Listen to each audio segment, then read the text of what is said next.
ఒకప్పుడు ధైర్యంగా ఉండి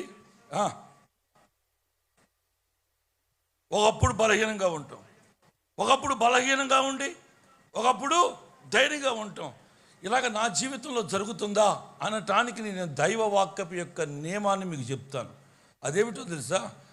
వాళ్ళందరూ బలహీనులే. పేతురు బలహీనుడే. పేతురు ఎవరు పడితే వాళ్ళు పారిపోయిన వాళ్ళే, కానీ ఎవరికి వాళ్ళు తెగించి సేవ చేసిన వాళ్ళే. నేను ఎప్పుడు బలహీనను అప్పుడు బలవంతుడను.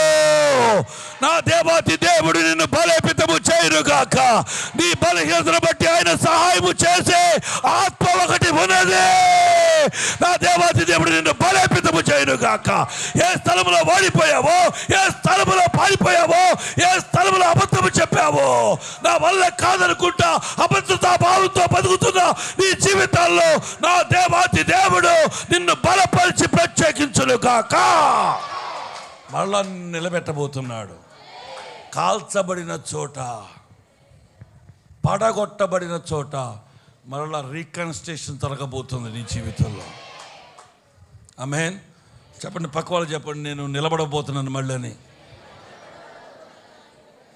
నా ప్రభు నన్ను నిలబడబోతున్నానని చెప్పండి.